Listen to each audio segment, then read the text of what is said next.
ओम शांति शांति शांति। इतना तो करना भगवन, मेरे साथ क्या करना है उत्तर। शुभ रात्रि। आज का रात भी आपका मंगल में गुजरे और सुबह उठ के घर से निकलो। मेरा गारंटी है, मेरे भगवान की कृपा दोनों आपके साथ जाएगी और आप स्वस्थ अपने घर शाम को वापस आ जाएंगे। मंदिर होते हुए आओ या तो किसी मंदिर के सामने हाथ जोड़ करके आओ, या तो घर में आके संध्या समय भगवान की पूजा करो, आरती करो, स्तुति जरूर और प्रार्थना करो। तो फिर कुछ देर बाद खाना खा फिर मेरा आशीर्वाद करो। तो भगवान कहता हूँ, इतना कर भगवान ये प्राण तन से निकले, बस तेरा ही नाम लेकर ये प्राण तन से निकले। आप रखो, ये भजन नहीं है, आपके लिए भी है। जब मालूम हो जाए कि अब मेरा प्राण निकलने वाला है, हाथ पांव कांप रही है, होठ थर्रा रहा है, नाक टेढ़ा हो गया, कान बैंड हो गया, आंख से धुंधलापन आगे दिख नहीं रहा है, तो सोच लेना, लगेगा कि मेरे छाती के ऊपर कोई दबा रहा है, यमराज आके प्राण निकलने वाला है। तो ये चिंता में मत रहना कि भगवान थोड़ी सी मोहलत दे दो, मेरा बेटी अभी बहुत दूर में आने के बाद मैं देख करके तब मेरा प्राण ले लेना, ये कभी मत कहना। नहीं तो फिर वही तुम इस सृष्टि में वो मोह माया में फंस के आओगे। ये कहना कि बस आंख बंद कर लो और मन ही मन चिंतन करो। जैसा भीष्म पितामह, आप तो भागवत सुने ही नहीं, कोई सुने आपको आज देशों भागवत सुना है कभी मुझसे? आज जो लोग सुन रहे हैं वो बोल रहे हैं कि स्वामी जी वाकई में आप तो सतयुग का संत है, कैसे आप कलयुग में जन्म ले रहे हैं? रोज कोई ना कोई कह ही देता है ये बात। मैं सच कहता हूं आपको, मैं सृष्टि में सतयुग का निर्माण करना चाहता हूं। इसीलिए मेरे से जितने लोग हैं आज जुड़े हैं देश के अंदर, विदेश के भी कुछ, अब मेरा बेटा बेटी, मैं ये कहता हूं कि तुम मेरे से जुड़े रहो। कोई गंगा नहाने की जरूरत नहीं, श्री नारायण आश्रम खुद एक गंगा है, रोज इसमें डुबकी लगा लो।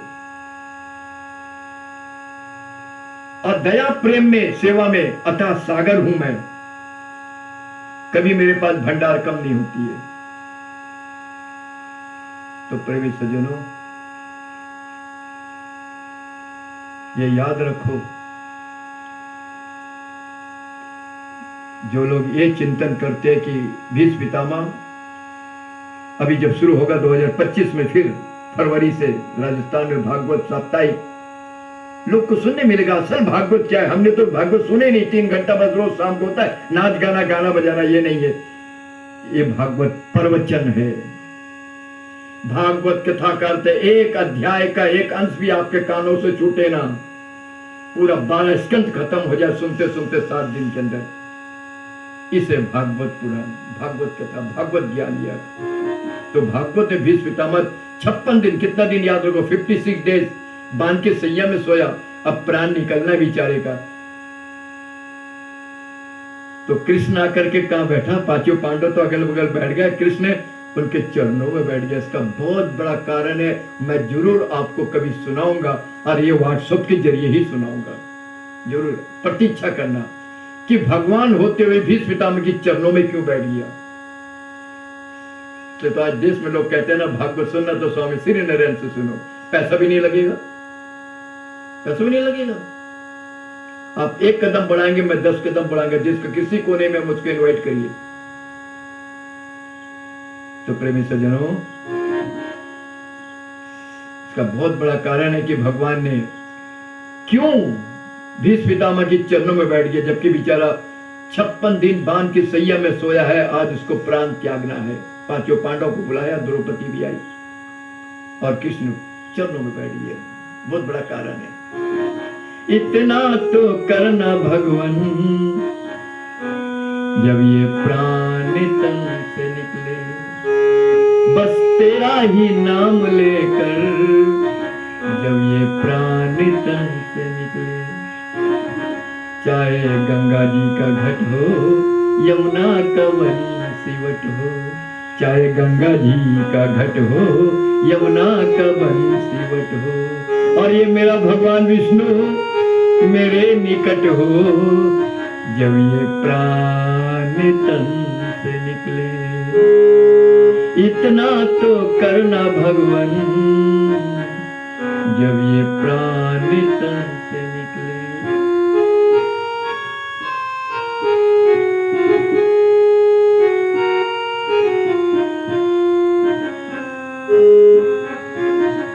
उस वक्त जल्दी आना, हमें कोई रोग ना सताना। उस वक्त जल्दी आना, कोई रोग ना सताना, और अपनी लक्ष्मी को साथ लाना, जब ये प्राण तन से निकले। अपने लक्ष्मी को भी साथ लाना, जो आज तक मेरी जेब भरती रही, अपनी लक्ष्मी को भी साथ लाना, जब ये प्राण तन से निकले।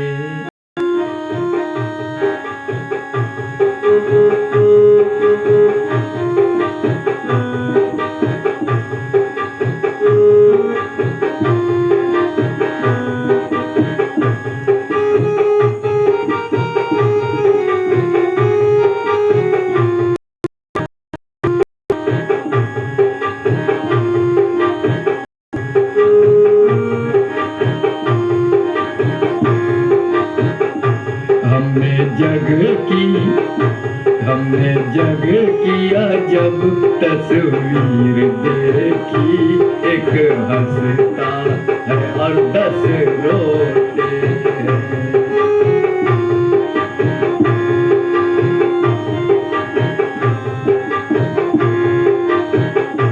हमने जग किया जब तस्वीर देखी, एक हंसता है 10 रोते हैं।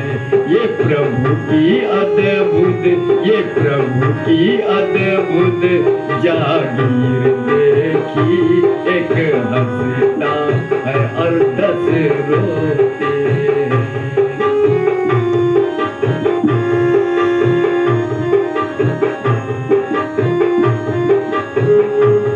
कुछ बोल प्रभु ये क्या तेरी माया,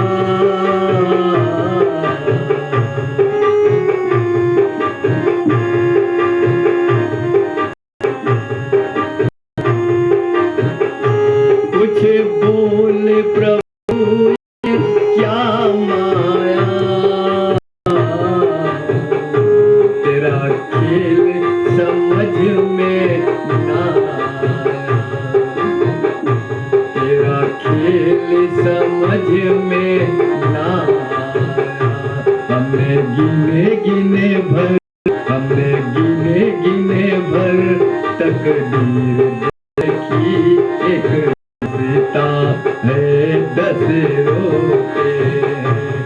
एक हंसता है और 10 रोते हैं।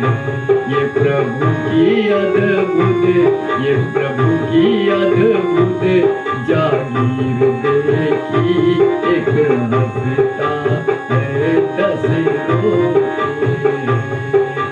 नारायण नारायण भज भज नारायण नारायण नारायण, लक्ष्मी नारायण नारायण नारायण, श्रीमन नारायण नारायण।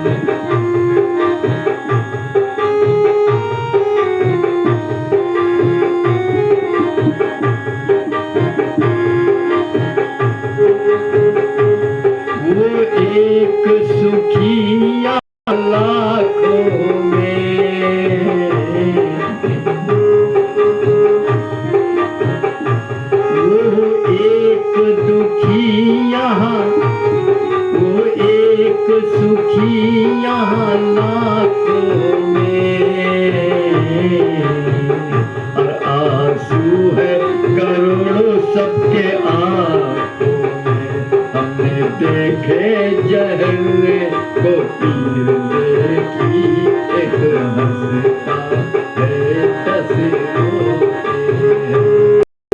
जग की हमने जग की अजब तस्वीर देखी एक हंसता है 10 रोते एक हंसता है 10 रोते एक हंसता है 10 रोते एक हंसता है और 10 रोते हैं। जिसके संतान है वो भी दुखी, जिसके पास नहीं है वो भी दुखी, जिसके पास धन है वो भी दुखी, जिसके पास नहीं है वो भी दुखी।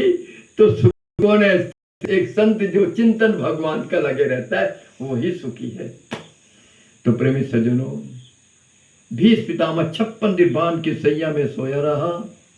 अंतिम दिन जब पांचों पांडवों को बुलाया तो भगवान कृष्ण भी पहुंच गए। मैं कभी दृष्टांत पूरी विस्तार से कथा सुनाऊंगा कि पांचों पांडव तो अगल बगल बैठ गए, धनवा युधिष्ठिर सिर का बगल, सब अगल बगल बैठ गए। द्रौपदी नीचे बैठ गई साइड में, खाली भगवान कृष्ण उसके चरणों में बैठ गया। उसका बहुत बड़ा कारण छुपा है। कभी कभी रामायण पर आपको सुनाता ना किष्किंधा कांड से कि भगवान श्री राम को बाली का भाई सुग्रीव ने भी धोखा दे दिया। अभी 4-5 हफ्ता पहले बृहस्पति को मैंने सुनाया भी था आपको। दोष उसका नहीं, और उसने जो रामायण में लिखा है कि क्यों उन्होंने उनकी आज्ञा का पालन नहीं किया, क्यों नहीं आया वानर सेना लेके। तो इसलिए हर चीज का बैकग्राउंड जाता है। रामायण का, गीता का, भागवत का बैकग्राउंड क्या, लिखने का कारण क्या वेद व्यास को। तब लोग को, हिंदू को समझ आया कि वाक्य में स्वामी श्री नारायण सत्युग का निर्माण करना चाहता पृथ्वी पर। याद रखो, जब आप हिंदू समाज को अपना परिवार मानोगे, सिर्फ मेरी मां के पेट से जन्म लेने वाला ही हम 2-4 भाई बहनी परिवार हो गया, ये मत सोचो। हर कोई मेरा अपना परिवार है, ये सोच के ये चिंतन में रहोगे तो पाप से बचोगे, आयु बढ़ेगी, दीर्घ आयु आपको भगवान जीवित रखेंगे। याद रखो, थोड़े दिन देर का, चंद मिनटों का स्वार्थ ये पाप में डुबा देता है। याद रखो, आप मेरी बात को, हर बात को आप याद रखो। तो भीष्म पितामह पांचों पांडव से कहा कि तुम बार बार मुझसे क्वेश्चन, प्रश्न पूछते हो कि कलयुग आने पर क्या होगा, बार बार। अब मेरा अंतिम दिन आज, और मैं अपना प्राण त्याग दूंगा। तो मैं बताना चाहता हूं, सुनो ध्यान से। बोला पांचों पांडव तुम ध्यान से सुनो, तुम पांचों 5 दिशा की तरफ जाओ और जो जो विचित्र चीज दिखे तुम वो देख करके वापस आओ। मैं पूरी तो दृष्टांत नहीं, जब ये 2-4 घंटे का कथा होगा तो तब मैं डिटेल्स के ऊपर मैं आपको लेके चलूंगा कि पांचों पांडवों ने क्या विचित्र चीज देखी, जो आज विचित्र विचित्र घटना हो रही है। और मैं समझाता हूं भी कि बादल फटा, इसका कारण क्या है, बाण आ गया, इसका कारण क्या है, भूकंप आ गया, इसका कारण क्या है, अग्निकांड हो रहा, दुनिया दहाड़े जल रहा है, इसका कारण क्या है। सबका मैं कारण को समझाता हूं। मत डरो तुम, ये भगवान विष्णु का ही अनेक रूप आ रहा है अधर्म को समाप्त करने के लिए पितृ और सत्य धर्म का स्थापना करने के लिए, जिसके अंदर अच्छाई हो, बुराई नहीं होगा, और अच्छे करने वाले लोग होंगे, बुरे समाप्त हो जाएंगे। चाहे वो किसी भी धर्म के हो, किसी भी पंथ के हो, किसी भी भाषा को, किसी जात को, वहां जात पात नहीं देखा जाएगा, वो सबको लेके चला जाएगा। तेरा जात भाषा यही चलेगी, वहां नहीं चलता है। याद रखो मेरे प्रिय सज्जनों। तो बोला जाओ। तो सबसे पहले धर्मराज चला, रास्ते में देखता है कि एक विशाल हाथी, बहुत सुंदर, बहुत भारी, इसके 2 मुख है। ये क्या, ऐसा भी होगा कलयुग में? वापस आ गया, बोला बैठ जाओ चुप से, आज चारों को आने दो।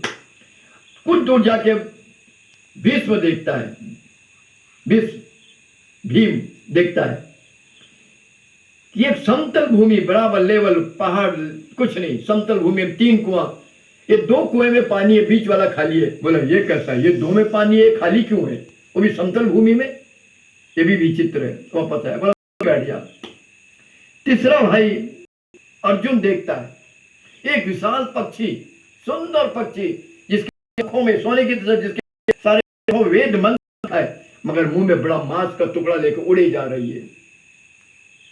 आज जो हिंदू समाज के लोग की एक दशा है ना, जो मार रहे, काट रहे, लूट रहे, जला रहे, कोई चिंता नहीं करो, ठीक है। दुख तो हम लोग को भी लगता है, जैसे बार बांग्लादेश में तो हम लोग विचारों की शांति के लिए प्रार्थना करें। आप जीव हिंसा इमीडिएट छोड़ दो, क्योंकि हर जीव के अंदर भगवान का वास है, ये सोच लो। और धर्म के नाम पे जो तुम आज करते हैं ना कि काली पूजा बकरा काटो, कभी मत सोचना दुर्गा पूजा है बलि दो, ये कभी कभी भूले से मत करो। तुम जिसको काटे यही 84 लाख योनि में एक साथ की बात मनुष्य बनकर आज तेरे को काटेगा। तुम 84 लाख सुनते हैं साधु संत महात्माओं के योनि में भटका, तुमको अभी तक नहीं पता कि 84 लाख योनि क्या है। इमीडिएट छोड़ दो जीव हिंसा, वो भी भगवान के साथ, भगवान के सामने, भगवान के नाम पर। नहीं छोड़ेंगे तो तुमको भी कोई काटेगा, वही जीव काटेगा। के जिस बकरे को तुम काट, अगर वो बेचारा बकरा 84 लाख योनि में अगर मनुष्य बनेगा तो तेरे को काटने बदला लेने जरूर आएगा, याद रखो मेरी बात। तो भीम देखता है कि एक विशाल पक्षी जिसके मुंह में मांस का टुकड़ा, बोला ये कैसा, सोने की जैसी चिड़िया और सारे पंखों में वेद मंत्र, और ये भी मांस भक्षण कर रही है। वापस है, बोला अर्जुन तू भी बैठ जाओ। नकुल निकला, देखता कि एक गाय उसी टाइम बच्चा दे है बिहाई, और बच्चे देखे, बच्चे का स्तन का है, दूध का है, वो चाटने के लिए वो पीछे पड़ी हुई है। हाँ बोले तो घोर पाप है। अरे अपने बच्चे का स्तन चाट रही है भूख से, ये क्या, ऐसा भी होगा क्या? कल वापस है, बोला तू भी बैठ जा। अंतिम भाई सहदेव बड़ा देर बाद पसीने पसीने भागते हुए, बोला सहदेव क्या हो गया, तुमने क्या देखा? बोला महाराज मैंने देखा एक विशाल पत्थर जंगल से, पहाड़ से तोड़ते हुए, बड़े बड़े वृक्षों को तोड़ते हुए आता है। मैं भी भागता कि मैं कैसे बचूं, मगर तोड़ते बड़े बड़े विशाल पेड़ों को तोड़ते हुए अचानक से आके एक छोटी सी तीली में आके अटक गया, घास की तीली में। मैंने जब करीब जाके देखा कि क्या है, तो एक घास की तीली में अटका हुआ है। क्या ये विचित्र है? बोला बहुत विचित्र है। हो गया पांचों देख ले। अब बोला मैं समझाता हूं क्या होगा घोर कल जुगारे पर। बोला धर्मराज तुमने क्या देखा? बोला हमने देखा एक विशाल हाथी, इसके 2 मुख है। बोला कोई चिंता नहीं, कल जुगाल से यही होगा। चाहे नेता हो, अभिनेता हो, चाहे परिवार के माँ बाप हो, बहन भाई हो, बात करेंगे। मैं कभी इसके ऊपर डिटेल्स, मैं कभी को कहता हूँ कि नेता होते हैं उधर की, कभी इसके बगल में तो कभी उसके बगल में। मैं किसी नेता को नहीं मानता, मैं आपको स्पष्ट बोल दूं। मेरा नेता मेरा भगवान है, मैं नहीं जानता, याद रखो। आप वोट डालो, किसी को मानो, मैं आपको ही नहीं बोलता। हाँ जो हिंदू की विरुद्ध चलते हैं, देश को विरुद्ध चलते हैं, उनके पीछे भागने के लिए मैं नहीं कहूंगा। और नेता ही होना जरूरी नहीं है, कोई संत भी हो सकता है, कोई बेचारे आर्मी पब्लिक भी हो सकता है जिसको देश की चिंता, अपनी धर्म की चिंता है, धर्म की रक्षा करके करे, पीछे जाओ। तो बोला ऐसा होगा, बोला बाप भी मेरा एक डॉक्टर है, एक बड़ा इंजीनियर है, एक IAS है, एक बड़ा कोटी है, एक किसान दिन भर खेत, बोला उसको पूछेंगे नहीं एक गिलास पानी होगा। बोला बोला तुमने क्या? बोला देखे भूमि 3 को बीच हुआ खाली। बोला ऐसी होगा घोर कलयुग, तो निकलेगी तो देख के निकलेगी, वर्षा तो देख के होगी, बारिश होगा तो का आ जाएगा। बोला आज कुछ होगा, उतना डिटेल में नहीं, मोटा आपको समझा आज हो रहा है। तुमने देखा? मैंने देखा कि इसको पर मैं समझाऊं ना 2-4 घंटा में क्या करूंगा, तो आपको समझेगा कौन धार्मिक ना धर्मी है, पाप किससे बढ़ता है, पुण्य किससे बढ़ता है। मेरा पर्व कम से कम 3 घंटा 4 घंटा सुनो, बैठे कोई नहीं लगे, मैं तुमको होते बस नहीं बैठेंगे आप, क्योंकि आपको वो चाहिए बढ़िया नचाने वाला हो, स्वामी भी नाचे और आप भी नाचे। मेरे कथा में कोई नाचता नहीं है, कुछ नहीं होता है, ज्ञान की बात होती है, ज्ञान यज्ञ होता है, ज्ञान की कथा। तो बोला अर्जुन यही होगा कलयुग में। बोला बड़े बड़े तिलकधारी, जटाधारी, वस्त्रधारी, कंठी वाला, मगर मांस भक्षण करेंगे, मांस भक्षण करेंगे। नवरात्र चल, अंडा मच्छी गोश्त नहीं खाएंगे, दुकान छोड़ दो। जैसे खत्म हुआ बस शुरू हो जाएंगे, शुरू हो जाएंगे। अगर बीच में नवरात्र के बीच में संडे आ जाए तो बोलेंगे संडे तो मांस मछली खाने के दिन है, चलो आज नवरात्र बस 3 दिन हम पूजा कर ले। ये है, ऐसे लोग मिलेंगे। बोला बड़ा वेद मंत्र की बात करेंगे, मर बोला मांस भक्षण करेंगे। बोला सबसे बड़े धर्मात्मा पुजारी वही होंगे। बोले आज जो बेचारा सात्विक दूध पानी पी के रहता है उसको समाज में कोई पूछेगा नहीं। बोला आज बिल्कुल 100% करेक्ट हो रहा है, और आगे भी जो होने वाला वो आप देखते रहना, याद करना है कहानी। बोला बेटा नकुल तुमने क्या देखा? बोला एक गाय बच्चे को ब्याही दी, ब्याही मतलब बच्चा करी, बच्चा दी, बच्चा भूमि पर गाय का बच्चा पड़ा है। मैं सरल में समझाता हूं,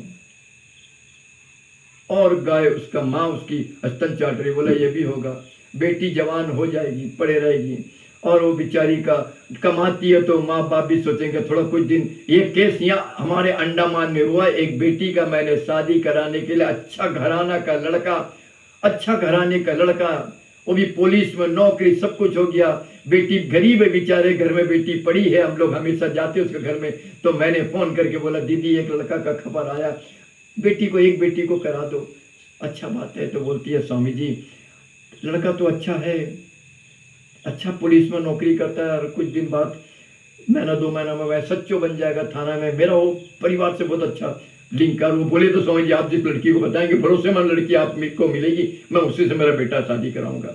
ऐसा बहुत लोग बोलते हैं, मैं कराने के लिए रहता हूँ। ठीक है स्वामी जी मैं बताऊंगी।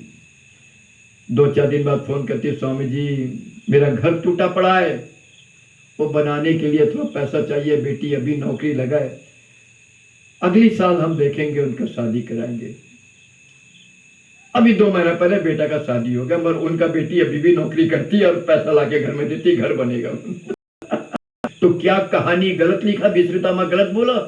मतलब हर माँ बाप चाहेंगे कि बेटी कमाए और हमको पैसा, इसीलिए आज ये देश की ये हालत है।